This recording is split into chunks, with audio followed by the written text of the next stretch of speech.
Hola, estamos en una emisión más de Conversando de Literatura con Miguel González Corrales. En esta ocasión, el libro que voy a comentar es de un autor quien es el culpable de que yo haya iniciado mi carrera literaria escribiendo cuentos. Desde luego que debí empezar con autores con escritura mucho más sencilla, más traslúcida, incluyendo en su lenguaje, pero llegaron a mis manos los cuentos del autor de ficciones. Me refiero a Jorge Luis Borges. Justamente, este autor, en mis primeros meses de estudiante en literatura, llegó a mis manos el libro de ficciones. Este libro con una trama un poco curiosa en la forma de escribir cuentos que a mí me causaron mucha intriga, interés y sobre todo una manera un poco fantástica de la forma como podría retratar Borges, en este caso, los cuentos de una manera que parecen sencillas, pero que en el trasfondo de las historias mismas buscan elucubrar una trama mucho más compleja al mismo tiempo. Y eso me sucedió cuando leí a Borges, cuando me interesé por su forma de escritura y sus cuentos, aún sabiendo que él no había escrito ninguna novela. Es así que cuando llegan a mis manos el mismo libro de ficciones que publicó en 1944 y en el que alberga justamente dos libros, ¿no? Ficciones el que menciono y El jardín de senderos que se bifurcan que lo publicó en 1941. Ambos en un solo libro y los cuales los leí con mucho interés. Y desde las primeras formas de trabajo de Borges, también al leerlo me causó mucho interés porque este autor, al margen de ir hacia la parte más fantástica, que parece que está dado en un mundo real, no sobrenatural, real, explora esas formas misteriosas que tiene el ser humano de poder encontrarse con fenómenos quizás un poco más allá de lo normal. Es así que cuando leo el primer cuento del Jardín de Senderos que se bifurcan y que está dentro del libro de ficciones que se llama Tron Urbar Orbis Tertius, me pareció también un cuento un poco que va hacia la ciencia ficción, porque dentro de un mundo oscuro, un mundo misterioso que se encuentra dentro de un libro que tenía que ir para ver y el narrador encontrar tal libro, se encuentra que haya el libro indicado, entra un mundo que está dentro de otro submundo y otro submundo más adentro, donde encuentra una civilización mucho más misteriosa, más intrigante, algo semejante a lo que vendrá después con el cuento El Aleph. Y en esa forma fantástica, misteriosa que van desarrollándose los cuentos, hay intrigas que son muy curiosas dentro de una trama que inicia en un final y comienza y te da paso a un inicio de las historias. Es algo así como vamos a ir descubriendo algunos de los cuentos de este autor. Así vamos entrándonos en esta forma de narrativa que nos va a introducir en esta cuentística que va a tener como pilares fundamentales, cuentos fundamentales, como la Lotería de Babilonia, donde todo se da en una tierra específica, en un mundo obviamente relacionado a Medio Oriente, donde nadie sabe para quién juega y la historia se va desarrollando de un modo un poco oscurantista, donde el narrador al final no sabe ni siquiera quién fue el ganador y toda la historia de su vida fue una trama, una trampa y al final descubre que toda su vida había sido una lotería, algo similar con lo que ocurre en lo que es las ruinas circulares. Un personaje que llega a un lugar donde tiene sueños del pasado, sueños fantasmagóricos que lo aterran y lo inquietan y se da cuenta que estaba en unas ruinas y que al final de toda esa civilización oculta se percata que todo lo que estaba soñando de ese pasado también era producto de otro sueño que a él mismo lo estaban soñando, etcétera. ¿Mm? Pierre Menard, autor del Quijote, se supone que el Quijote es escrito por el gran Cervantes Saavedra. En cambio, en esta historia borgiana, donde este personaje, Pierre Menard, trata de elaborar un Quijote a través de ciertas fórmulas y ciertos parámetros en la historia para catalogarlos estadísticamente en un mundo que va más allá del simple lenguaje, y a través de esas fórmulas interactúa con un personaje supuestamente que es el Quijote, pero que lo va catalogando en historias a través del tiempo y que ni siquiera se sabe al final cómo va a funcionar la obra que está planteando este tal Menard. Así también vamos a ver La forma de la espada, este otro cuento donde se supone que la intriga del personaje que tiene una marca de la espada que cubre y surca todo su rostro, nos da a entender que tiene una historia más allá del simple duelo con el que es hecho esta marca de este personaje que es un truán, un delincuente que trata de perpetrar ciertos daños, ciertas formas, hasta encontrarse con un personaje que le marca la cara porque tratan de entablarse un duelo que al final el personaje quien tiene la marca escabulle y se da cuenta que al final a quien había matado era una persona muy allegada a su familia. Algo semejante a la intriga que nos plantea en el traidor y el héroe. Otro cuento en el cual se supone que en un tiempo cualquiera, en una ciudad cualquiera, y donde se supone, como menciona el narrador, digamos, Irlanda, fragua toda una historia relacionada a un atentado contra el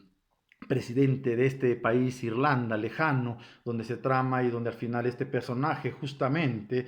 firma su sentencia de muerte cuando él ni siquiera se daba cuenta de lo que firmaba, porque lo estaban intrigando, lo estaban adulando y lo estaban llevando bonito para que pueda cavar su propia tumba. Y en medio de todo esto se da cuenta el protagonista, quien va a ser asesinado finalmente, que toda era una trama semejante a lo que había sucedido, lo que le había sucedido a Julio César cuando fue muerto, y esas premoniciones que tuvo su esposa cuando a Julio César lo iban a matar, Calpurnia me refiero, y posteriormente se dan en esta intriga, ¿no? Que terminan asesinando al supuesto salvador y presidente de este país, Irlanda. Y en muchos de los cuentos que vamos a ver así, entendemos todo este proceso de historias ocultas una tras de otra. Y si uno va leyendo los cuentos de Borges a través de ese lenguaje medio enredado, porque plantea y pone con bastante énfasis las palabras para desarrollar toda esa gama de cuentos donde pueden uno interactuar de diversas formas. Si no, vamos a ver esta intriga y esta trama que da justamente el cuento que mencioné hace un momento, que da título al jardín de senderos que se bifurcan, donde supuestamente una señal iba a dar pie para dar con el asesino en plena Segunda Guerra Mundial, para poder entender qué ciudad tenían que atacar a través de bombardeos, y se da toda esta intriga a través de una trama que el narrador va buscando a través de un personaje, y tratar de encontrar un personaje que tenga el sinónimo del nombre del país o la localidad o región que van a bombardear. Entonces al final se da cuenta que la historia a través de los periódicos dan cuenta de que hubo bombardeos en la Segunda Guerra Mundial en un país indeterminado, obviamente, y atacan dicho país justamente por el nombre de esta persona a quien el narrador va en su búsqueda, con el afán de decirle que va por un mensaje de un familiar antiguo, y así va dando con esta persona quien al final muere, y manda la señal para que los bombardeos ataquen a esa ciudad con el nombre de esta persona. Y esas intrigas y esas fastuosidades que nos entrega Borges a través de estos relatos nos hacen entender toda esa gama de posibilidades que van de una historia dentro de otra, dentro de otra, dentro de otra, a modo de caja china, y van surcando todas las posibilidades para el enredo que al principio, cuando uno se va introduciendo las historias, parecen sencillas, que van a tener un desenlace que uno al final piensa que debe terminar así, porque así se van desarrollando las historias, de todas las que he mencionado. Sin embargo, los finales son inesperados, son unos finales que uno no se pensaba que eso iba a suceder, mientras el autor o el narrador te va tejiendo una trama distinta. Y eso lo trabaja con un lenguaje, debo reconocer, bien elaborado, con palabras y a veces tecnicismos que incluyen parte de la sintaxis y del discurso literario, esa forma narrativa que Borges nos va a introducir y nos va a a meter a través de ese lenguaje y toda la fábula que va tejiendo en esas historias. Y todo esto justamente es a raíz de esta forma temporal que emplea Borges, es decir, un tiempo sin tiempo, porque cuando uno se introduce en las historias de Borges, sabemos que las historias no tienen un lugar determinado, no tienen una localidad o región donde cual uno pueda identificarse en cualquier parte del planeta. Son historias que dentro de la ficción son inventadas prácticamente en lugares imaginarios que en la Tierra, en el planeta, no existen, y que Borges da cabida a través de sus personajes para que creamos que existen esos territorios en los cuales la intriga se van desarrollando a través de toda esta gama de perspectivas que nos dan y que son bastantes posibilidades dentro del esquema narrativo y solo trabajado en un cuento. Cuando uno escucha las entrevistas que ha realizado Borges, uno entiende cómo él, hasta incluso en la forma sarcástica e irónica, da a entender que él no es el artífice, ni es el genio, ni es el gran literato, como vemos en sus libros, que da cuenta de todas esas maravillosas intrigas que nos mandan por uno y otro sendero de la historia cuando uno las lee. Entonces, Borges, muy en su modestia, hasta falsa modestia diría, dentro de todas las bromas que él jacta cuando lo entrevistan, reconocemos, y hay que reconocer que la forma de trabajo literario que tiene es exclusivamente, más que todo, de un modo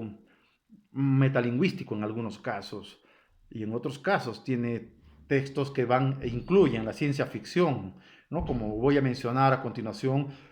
el Aleph o Tron Urbar Orbis Tertius. Prácticamente son textos, si uno los mira por ese ángulo, netamente de ciencia ficción porque pertenecen a mundos y a posibilidades fuera del planeta, fuera de la existencia humana misma, ¿no? Entonces, Borges también va por esos lados, al margen del aspecto fantástico que trata de desarrollar en sus historias. Es por eso que el cuento de ficciones y el Aleph tienen esa temática un poco más sobrenatural y fantástica. Uno de los trabajos más amplios que se han desarrollado sobre el estudio de la obra de Borges es el que hizo Jaime Alarraqui. En él plantea toda una gama de posibilidades del tiempo, de los personajes, del narrador y los diversos narradores que plantea dentro de su perspectiva narrativa de toda la obra cuentística que tiene Borges. Es un estudio amplísimo y de todos los que de los textos que he venido leyendo acerca de los estudios que hacen de Borges, incluso algunos virtuales que están desarrollándolos ahora y que los promocionan por Facebook. He leído, he estado anotando algunos puntos de vista, pero del margen de todo lo que van explicando, sí, están en aciertos muy positivos, eso no lo voy a negar. Sin embargo, hasta ahora no he visto ningún trabajo como el que ha realizado Jaime Alarraqui en todos los aspectos de la obra de justamente Borges. Y ese aspecto es fundamental. Dentro de ellos también trabaja el argentinismo que tiene Borges. Muchos en su literatura han pensado que Borges es un autor más de lo fantástico, más de lo sobrenatural, más de las argucias que uno plantea dentro de la literatura metafísica, fantástica al mismo tiempo que emplea Borges. Sin embargo, uno cuando va a ver la obra de Borges tiene mucho de lo argentino, mucho del planteamiento que a Borges le rodea a la sociedad argentina y toda esa sociedad argentina que incluso está desarrollado más allá de su literatura fantástica en unos casos, incluso de ciencia ficción, radica en la forma del pensamiento de la sociedad argentina. Incluso cuando uno lee Historia Universal de la Infamia, se va a dar cuenta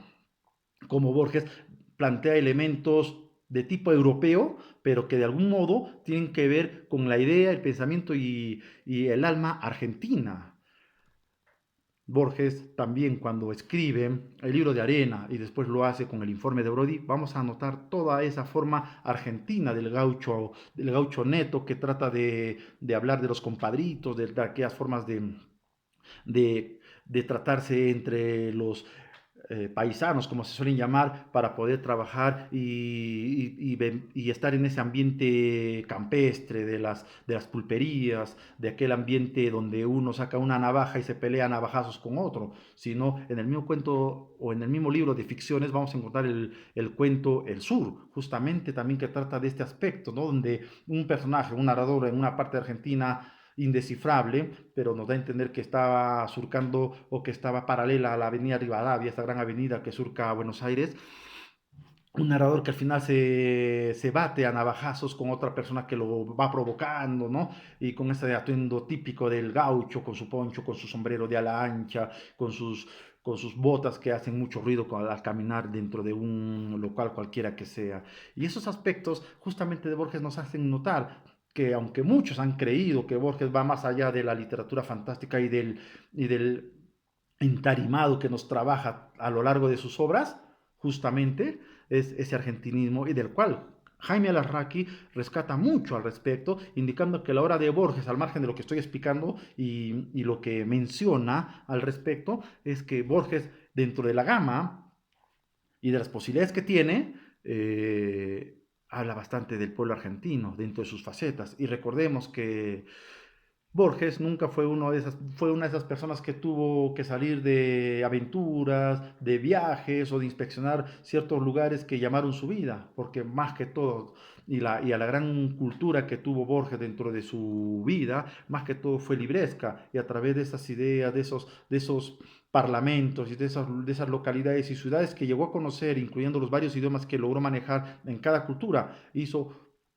toda su obra literaria, pero tomando en cuenta justamente el plano argentino de donde él vivió muchos años y en el cual recorrió los suburbios incluso también de Buenos Aires, que le permitieron entablar esos mundos más íntimos, más personales, más